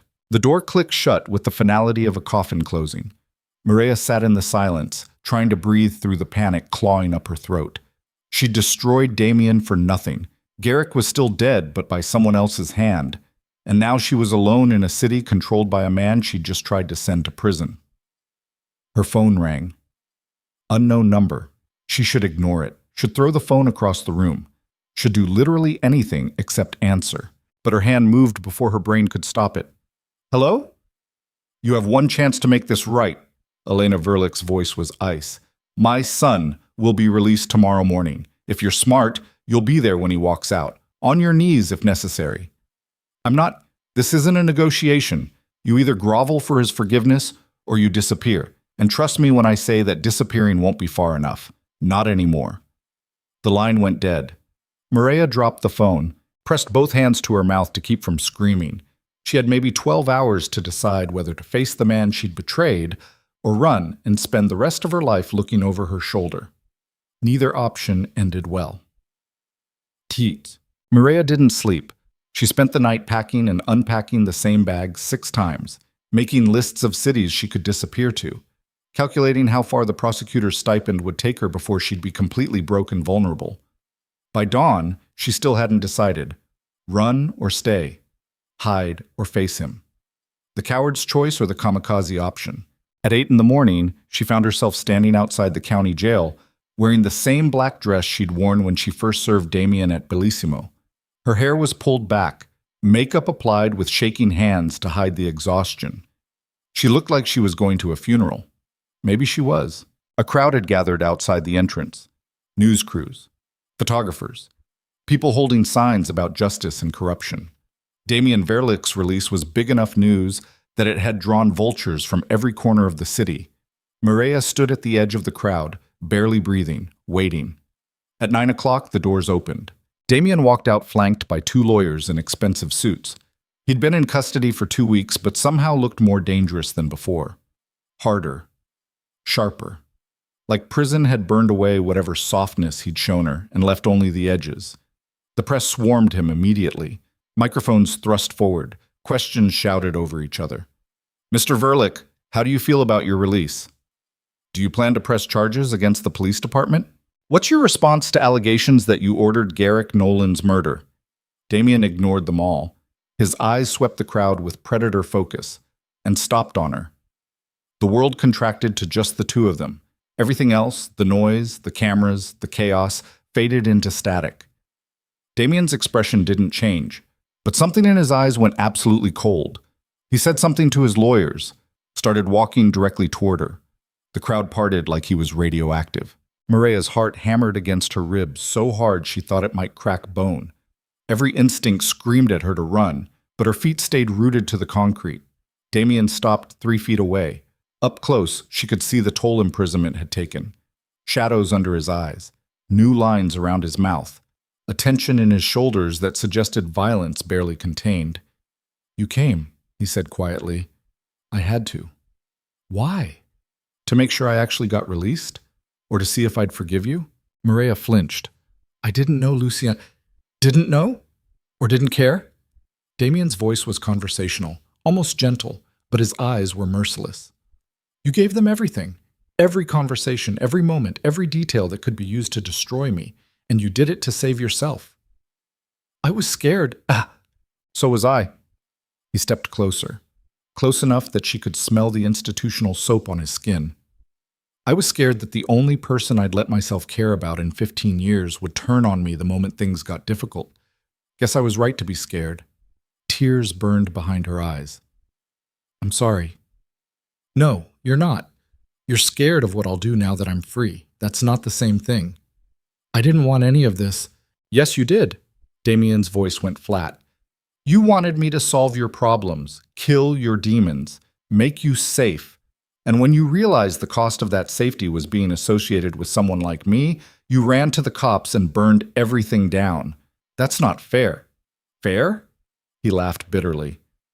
"I spent 2 weeks in a cell thinking about all the ways I could make you hurt for what you did. All the ways I could destroy you the same way you destroyed me. You want to talk about fair?" Mireya's breath came in short gasps. "Are you going to kill me?" "I should." Damien studied her face like he was memorizing it. "But I won't. Because, despite everything, I'm still the same stupid bastard who saw bruises on your face and decided to burn his empire down to keep you safe." He turned to walk away. "Wait." Mireya grabbed his arm. He went absolutely still.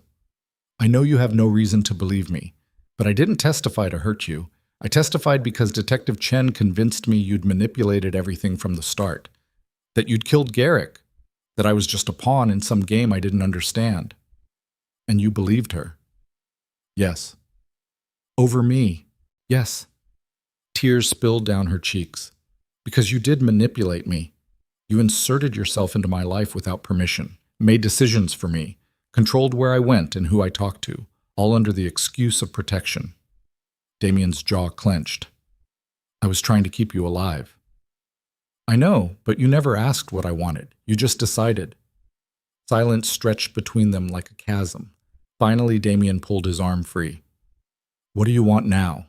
"I want the truth. All of it. No games, no manipulation. Just the truth about what happened and who you really are. You can't handle the truth. Try me." Damien stared at her for a long moment. Then he said, "My car. 5 minutes. If you're not there, I'll assume you made your choice." He walked away through the crowd. Mireya stood frozen, watching him disappear into a black sedan that pulled up to the curb. This was the moment. Get in that car and risk everything. Or walk away and spend the rest of her life wondering. She thought about Detective Chen's warning, Elena's threat, the sensible choice that meant survival. Then she thought about Damien's eyes when he'd first seen her bruises, the way he'd held her in the penthouse, the brutal truth that he'd beaten a man bloody because that man had hurt her. Mireya started walking toward the car, toward the man who'd destroyed her life and saved it in the same breath, toward whatever came next. She opened the door, climbed inside. Damien looked at her with an expression she couldn't read. Then he told the driver, "Take us to the harbor." The warehouse sat at the far end of the industrial docks, where shipping containers were stacked like building blocks, and the smell of salt water mixed with diesel. The same warehouse where Damien had brought Garrick, where blood had been spilled, where everything had started falling apart. Mireya followed Damien inside, heart pounding, wondering if she'd just made the last mistake of her life. The space was massive, empty. Light filtered through high windows, creating shadows that moved across the concrete floor like living things. Damien stopped in the center of the room, turned to face her. "You want the truth?" he said. "Here it is. I didn't kill your husband, but I would have if Lucien hadn't done it first. Not because I'm a good person, because I'm territorial about things I consider mine. And from the moment I saw those bruises, I considered you mine." Mireya's breath caught. "That's not love." "No, it's obsession." Damien's voice was brutally honest. I don't know how to love people without consuming them. It's how I was raised, how I survived, how I built everything I have. So when I say I protected you, what I really mean is I claimed you, whether you wanted to be claimed or not. The truth of it settled like lead in her stomach. I know that's not what you wanted to hear, Damien continued. You wanted me to be some tragic hero who genuinely cared about your well-being, and maybe part of me did, but mostly I just saw something broken that I could fix, something I could control in a world where I control everything. So I was just a project to you. At first? Yeah. He moved closer. But somewhere between the penthouse and the safe house, and the moment I realized I was about to lose you permanently, it became something else. Something I don't have words for. Something that terrifies me more than prison or bullets or any enemy I've ever faced.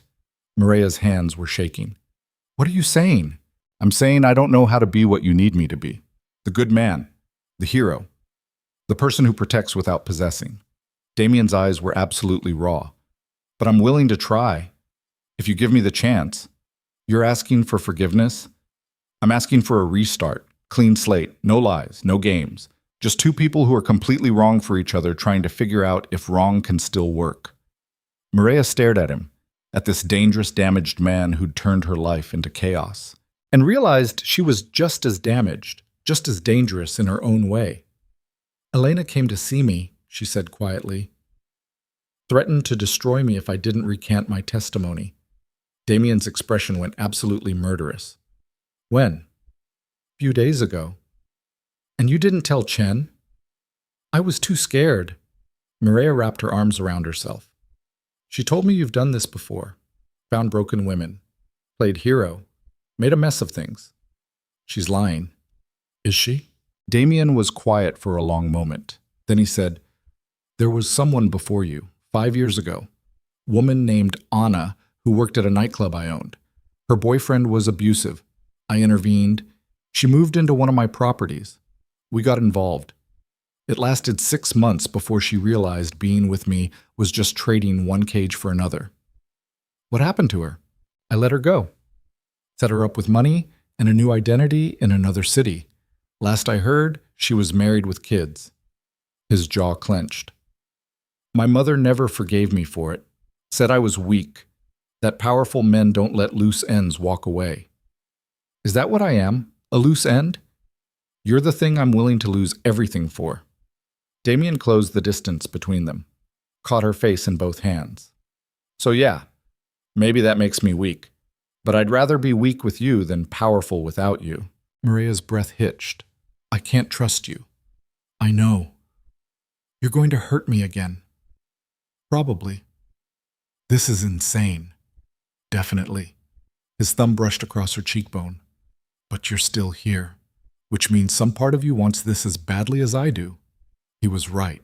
God help her. He was right. Mireya rose up on her toes and kissed him, desperate, angry, full of everything they'd broken and might never fix. Damien responded immediately. His arms wrapped around her waist, lifted her off the ground, pressed her against the nearest wall.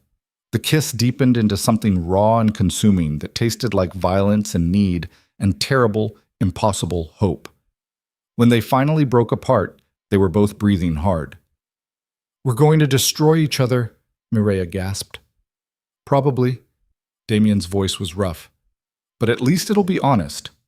Then the warehouse door burst open. They sprang apart. Lucien Voss walked in, flanked by 6 armed men. Mireya's blood turned to ice. What? Did you really think I'd stay in Argentina? Lucien said. He looked relaxed, almost amused. The asylum request was theater, a way to provide evidence that cleared Damien while keeping the real story buried. Damien's hand went to his waistband, found empty air. He'd surrendered his weapons when he was arrested. What do you want, Lucien? What I've always wanted, the organization, without you making it weak with distractions. Lucien's eyes flicked to Mireya. She's the problem, always has been. You've been bleeding resources and attention on her for weeks, making emotional decisions, putting her safety above the business. That's not how this works. So you killed her husband and framed me to force me out? The framing was just insurance in case the murder charge didn't stick. Turns out I needed it. Lucien pulled a gun from inside his jacket. But now we're here. and I can finish what I started." He aimed the weapon at Mireya. Damien moved faster than she'd ever seen anyone move, threw himself between them. The gunshot was deafening in the enclosed space. Mireya screamed. Damien staggered, caught himself against the wall. Blood bloomed across his shoulder where the bullet had torn through. "Always the hero," Lucien said. "It's pathetic." Damien's laugh was pained. "You think killing me makes you fit to run this organization? I think removing you removes the weakness." "You're wrong." Damien straightened despite the blood soaking his shirt. "The organization isn't strong because we're ruthless. It's strong because people fear what we'll do to protect our own. Kill me and you prove you're willing to betray the only loyalty that matters. No one will follow you after this." Lucien's expression flickered. Just for a second. That's when the doors exploded inward from multiple directions. Federal agents, dozens of them, tactical gear, assault rifles, moving with coordinated precision. "Drop the weapon," someone shouted. Lucien spun, fired. Chaos erupted. His men scattered, some surrendered. Others went for their guns. Shots rang out like thunder. Damien grabbed Mireya and dragged her behind a concrete pillar as bullets chewed into the walls around them. "What's happening?" she gasped. "Elena." Damien's face was gray from blood loss. "She must have called in every favor she had, burned every bridge, all to save me." "From what?" "From making another stupid choice for a woman." He smiled bitterly. "Guess she was watching the whole time." The gunfire intensified. Mireya heard someone scream. The metallic clatter of magazines hitting concrete, orders barked in tactical shorthand. Then silence. Absolute, crushing silence. "Damien Verlick," Detective Chen's voice echoed through the warehouse. "Come out with your hands up." Damien looked at Mireya. Blood soaked his shirt. His breathing was shallow, but his eyes were absolutely certain. "Last chance," he said. "Walk away now. Tell them I forced you here. Play the victim one more time, or stay and accept that we're in this together. Whatever comes next." Mireya stared at him. At this violent, obsessive, impossible man who'd just taken a bullet meant for her. At the choice that would define everything. She thought about Detective Chen's contempt. Elena's threats. The sensible option that meant survival. Then she thought about spending the rest of her life wondering what if. "I'm staying," she whispered. Damien's expression broke into something that might have been relief, or grief, or both. "Then hold on," he said. He stood, pulled her up with him, walked out from behind the pillar with his hands raised and Mireya at his side. 30 guns trained on them immediately. Detective Chen stood at the center of the federal team. Her expression was absolutely livid. "Mireya Vale," she said. "Step away from him." "No. That's not a request. I don't care." Mireya's voice was steady despite the terror clawing at her throat. "I'm staying with him." Chen's jaw clenched. "You're making a mistake." "Probably." Mireya looked at Damien, at the blood soaking his shoulder, at the fierce certainty in his eyes. "But it's my mistake to make." Around them, Lucien and his men were being cuffed, dragged away. The evidence of their coup attempt scattered across the concrete like shrapnel, and Mireya realized with crystalline clarity that she'd just chosen a side. Not the side of law or justice or safety, the side of the man who destroyed her old life and offered her something new, something dangerous, something real. Chen shook her head in disgust. "Get them both medical attention, then bring them in for processing." Paramedics rushed forward, started working on Damien's shoulder. As they loaded him onto a stretcher, he caught Mireya's hand. "No regrets?" he asked. Mireya looked around at the federal agents, the crime scene, the absolute disaster their lives had become. Then she squeezed his hand and said the only thing that mattered. "No regrets." The hospital room smelled like antiseptic and old coffee. Fluorescent lights hummed overhead, casting everything in a sterile glow that made even the living look half dead. Mireya sat in a plastic chair beside Damien's bed, watching monitors track his vitals in steady electronic beeps that marked time like a metronome counting down to something inevitable. The bullet had torn through his shoulder, missing bone by inches but shredding muscle and nerves badly enough that the surgeons had spent 4 hours putting him back together. Now he lay unconscious, face gray beneath the oxygen mask. IV lines running into both arms, looking more vulnerable than she'd ever seen him. A federal agent stood outside the door. Another sat in the hallway where he could watch both exits. Mireya was technically free to leave, no charges filed yet, but they'd made it clear she wasn't going anywhere without an escort. She was a prisoner in everything but name. Detective Chen appeared in the doorway at dawn. She looked like she'd been awake for 48 hours straight. Coffee-stained shirt, hair pulled back in a messy knot, eyes that had seen too much and stopped caring about subtlety. "He awake yet?" Chen asked. "No." "Good. Gives us time to talk." She pulled up another chair, sat with the kind of exhaustion that went bone deep. "You want to tell me what the hell happened in that warehouse?" Mireya chose her words carefully. "Lucien tried to kill us. The feds showed up. That's all I know." "Bullshit." Chen's voice was flat. Lucien Voss didn't just decide to come back from Argentina and stage a coup. Someone tipped him off that Damien would be there. Someone who wanted both of them in the same place at the same time. "I don't know anything about that." "Elena Verlick does." Chen pulled out her phone, showed Mireya a photograph of an elegantly dressed woman being led into a federal building in handcuffs. "She made a deal, full cooperation in exchange for immunity. Gave us everything, names, dates, financial records going back 15 years. The whole Verlick operation just collapsed because Mommy decided saving her son meant burning his empire." Mireya's chest tightened. "Where is she now?" "Witness protection. Already gone. Left a message for you, though." Chen scrolled through her phone, read from the screen. "Tell Mireya I hope she understands sacrifice, and that some cages are built from love." The words settled like stones. "She set this up," Mireya said slowly. "The warehouse. Lucien coming back.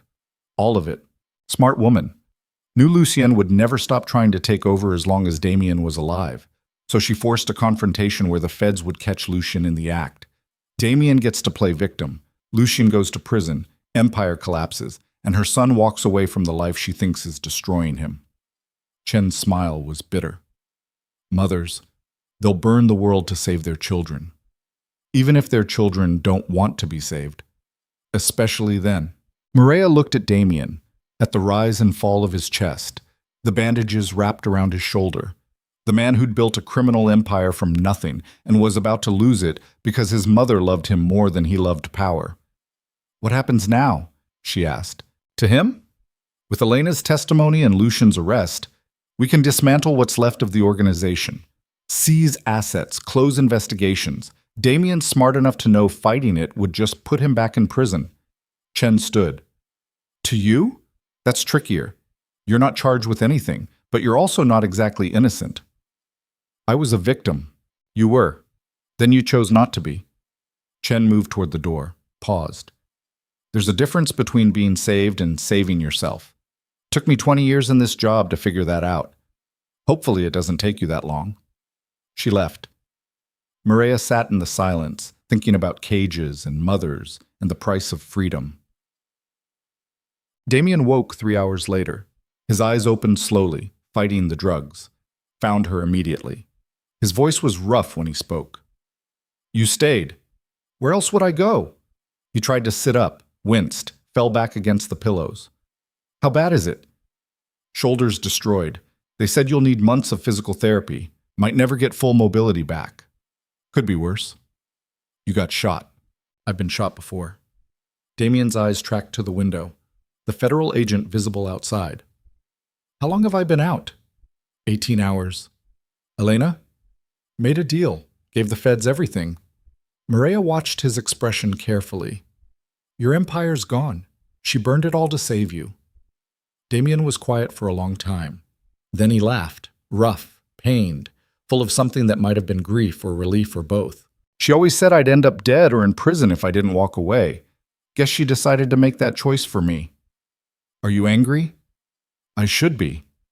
He closed his eyes. "But mostly, I'm just tired. 15 years building something that could be dismantled in a day. Makes you wonder what the point was." "The point was survival." "No. Survival is what you did. What I did was empire building. There's a difference." He looked at her. "Elena was right, though. It was destroying me. Just took someone like you to make me see it." Mireya's throat tightened. "Someone like me?" Someone who reminded me what it felt like to care about something other than power. Damien's hand found hers. His grip was weak but certain. Someone who made me want to be better even though I don't know how.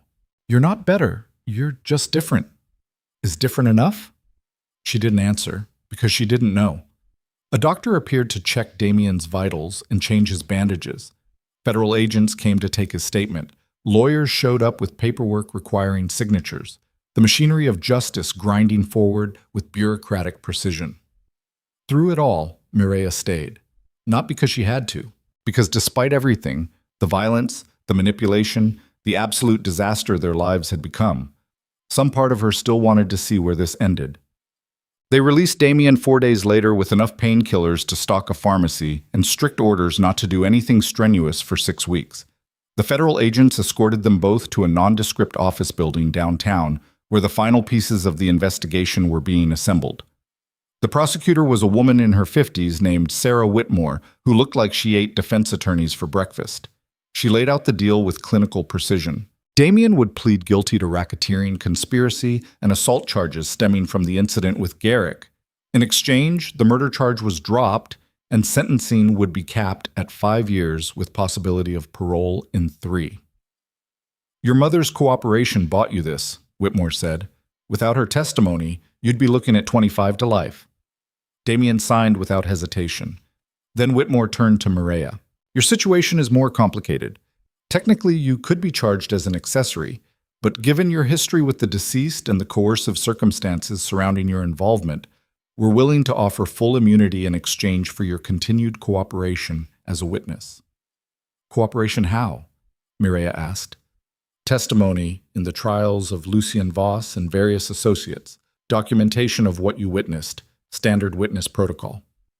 And after that, you're free to go on with your life, new identity if you want it, relocation assistance, whatever you need to feel safe. Mireya looked at Damien, at the man who'd protected her and controlled her in equal measure, who'd destroyed her husband and taken a bullet for her, who was about to spend the next 3 to 5 years in a federal prison because his mother decided to save him from himself. I need time to think, she said. Whitmore's expression hardened. Time isn't something we have a lot of. Lucien's trial starts in 3 months. We need to know if you're testifying. I'll let you know by the end of the week.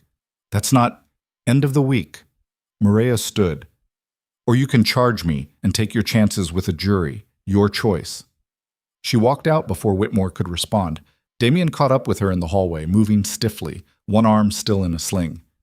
You shouldn't have pushed her like that, he said. I'm tired of people telling me what I should do. Fair enough. He leaned against the wall, wincing. What are you going to decide? I don't know yet. Liar. Mireya turned to face him fully. You want the truth? I don't know how to be the person who sends you to prison, but I also don't know how to be the person who doesn't. Those aren't your only options. Yes, they are. Either I testify and help put you away, or I walk away completely and pretend none of this happened. There's no middle ground. There's one. Damien straightened despite the obvious pain it caused. You testify, do what you need to do, and when I get out, we see if there's anything left worth rebuilding. That's 3 years minimum. I'm aware. You're asking me to wait for you? I'm asking you to live your life. Get therapy. Figure out who you are without someone controlling you. And if in 3 years you still want this, he gestured between them, then we try again. Without the empire, without the violence, just 2 people who survived hell and came out the other side. Mireya's eyes burned. That's the most functional thing you've ever said to me. Prison has a way of clarifying priorities. He smiled slightly. Besides, you deserve better than what I've given you. Maybe 3 years of distance will help me become that. Or maybe it'll make you realize I'm not worth the effort. Not possible. Damien's voice went absolutely certain. You're the only thing in 15 years that's made me want to be someone other than what I am. That's worth waiting for. She kissed him then. In the hallway of a federal building with agents watching and cameras recording, kissed him like it might be the last time, like she was trying to memorize the taste of him before everything ended. When they broke apart, they were both shaking. 3 years, Mireya whispered. 3 years, Damien confirmed. Then the agents came to take him away, and Mireya stood alone in the hallway, watching him disappear through security doors, wondering if she'd just made a promise she could keep or another mistake in a long line of them. 6 months later, Mireya stood behind the bar at Bellissimo wearing the same black dress she'd worn the night she met Damien. The restaurant had been renovated after Marcus decided to expand. New tables, fresh paint, but the bones were the same. The smell of garlic and wine, the soft jazz floating through the air, the wealthy clientele making deals over expensive meals. She'd testified at Lucian's trial, spent 3 days on the witness stand recounting everything she'd seen. Lucien was sentenced to life without parole. His associates got varying terms that would keep them locked up for decades. The media had called her the key witness who brought down Blackthorn's most powerful crime organization. She'd called it closure. Damien had been transferred to a minimum security facility upstate after his sentencing. 3 years with possibility of parole in 18 months for good behavior. She'd visited once, sat across from him in a visiting room full of other inmates and their families, and tried to find words for what she felt. They'd settled on writing letters instead, old-fashioned, tangible, something that required thought and intention instead of immediate reaction. She kept his letters in a box under her bed. Read them on nights when the apartment felt too empty and the silence pressed down like a physical weight. Antonio appeared beside her at the bar. Table 6 wants another bottle of the Barolo. I'll take it. You sure? That's the VIP section. I'm sure. Mireya grabbed the wine and moved through the restaurant with practiced efficiency. The VIP section was full tonight. Business executives, politicians, a famous actress Mireya recognized from billboards, and in the corner booth, a woman sitting alone. Mireya froze. Elena Verlick had aged in the 6 months since her testimony. More gray in her hair, lines around her eyes that hadn't been there before, but she still carried herself with the same imperial authority that made people instinctively defer. Table 6, Elena said. That was me. Mireya's hand tightened on the bottle. You're supposed to be in witness protection. I was. Got tired of hiding. Elena gestured to the empty seat across from her. Join me. I'm working. Marcus owes me a favor. He'll give you a break. When Mireya didn't move, Elena's expression softened fractionally. Please. 5 minutes. Then I'll leave and you'll never see me again.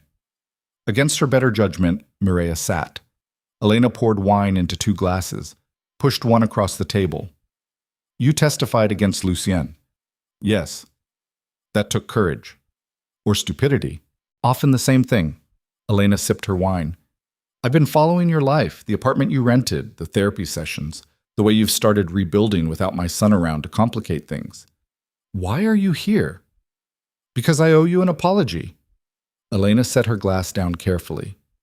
I threatened you, manipulated you, tried to force you into choices that would benefit Damien regardless of what they cost you. That was wrong. You were protecting your son. I was controlling him. There's a difference. Elena's eyes were absolutely clear. I spent 30 years watching the man I loved build an empire that slowly destroyed who he was. And when he died, I watched my son inherit that same poison. I thought if I could force him out, save him from the life, he'd have a chance at something better. Did it work? I don't know yet. Ask me in 3 years. Elena leaned forward. But I do know this. You're the first person who made him want to change. Not because you demanded it, because you existed, and that's rarer than you think. Mireya's throat tightened. He's still the same person. No one stays the same. We're all just trying to become slightly better versions of who we were yesterday. Some of us just have further to climb. Why are you telling me this? Because in 3 years, my son is going to walk out of prison and look for you. And you're going to have to decide if you're willing to take a chance on someone who's spent every day since his sentencing trying to become worthy of that chance. Elena stood, dropped cash on the table to cover the wine. For what it's worth, I think you already know your answer. You're just scared to admit it. She left before Mireya could respond.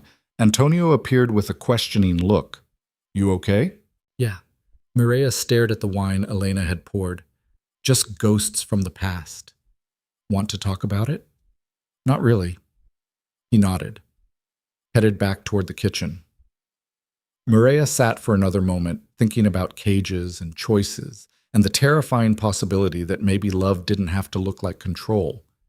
Then she stood, returned to work, let the rhythm of service pull her back into the present where she belonged. 18 months later, Mireya received a letter with a prison postmark. She opened it standing in her apartment, different from the first one, bigger, in a better neighborhood, paid for with money she'd earned working double shifts and learning to manage her own life. The letter was 3 pages. Damien's handwriting was surprisingly neat for someone who'd built an empire through violence. Mireya, they're letting me out next week. Early release for good behavior and overcrowding. 3 years became 18 months. I don't know if that's a gift or a curse. I've spent every day in here thinking about what I'd say to you when this moment came. Practiced speeches, wrote letters I never sent, tried to find words that would make you understand how much I've changed. But the truth is simpler than that. I'm not the man you met at Bellissimo. I'm not even the man who got shot in that warehouse. Prison has a way of stripping everything down to essentials.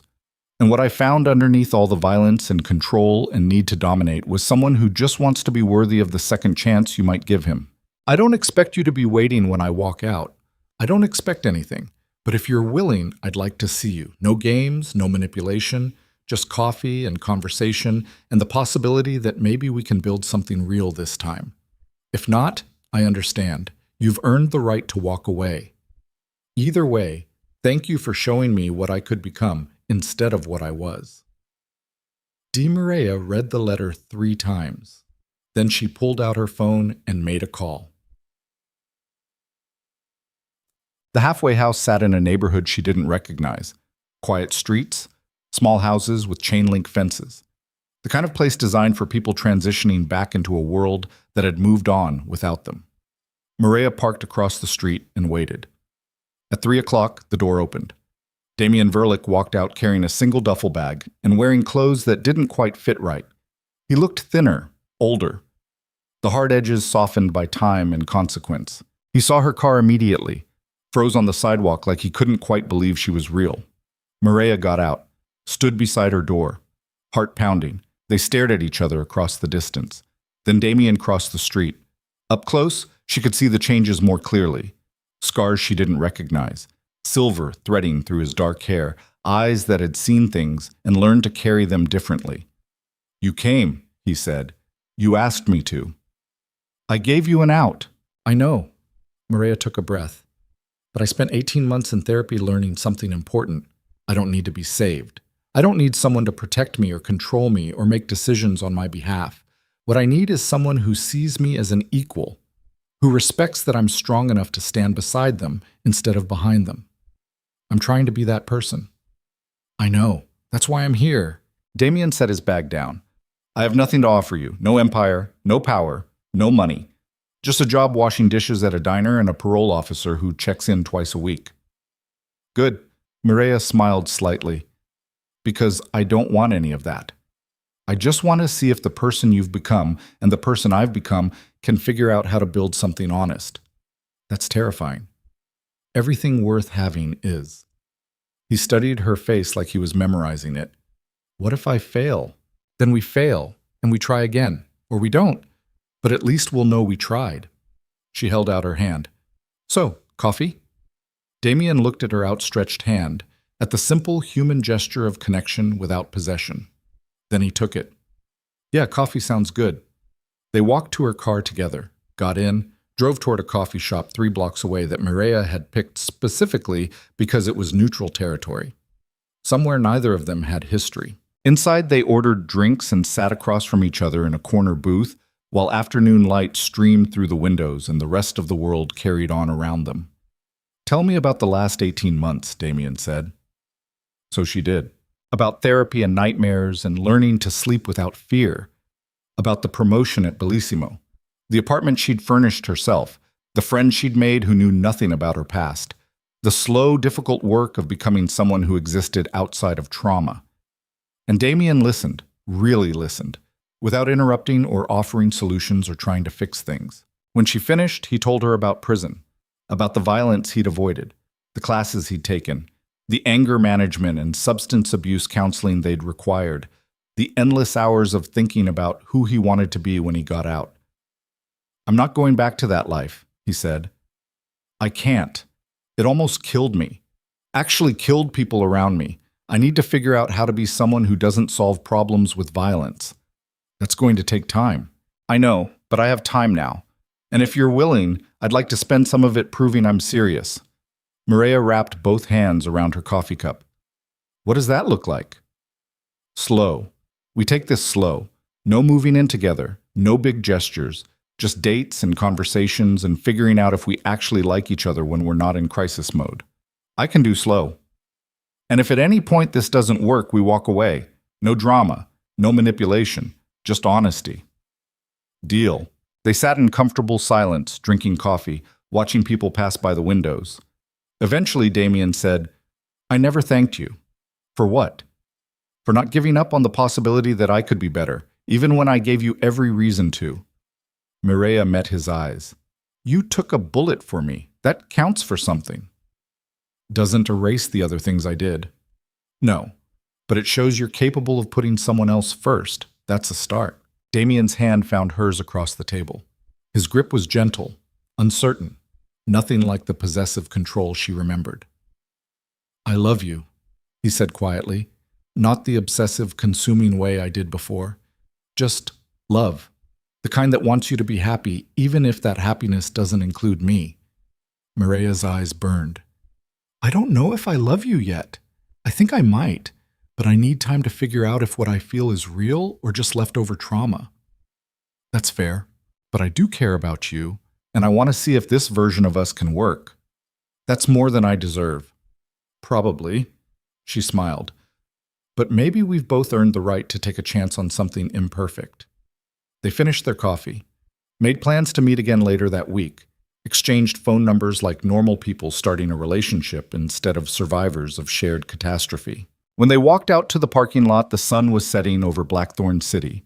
The skyline glowed gold and orange, casting long shadows across the pavement. Damien paused beside her car.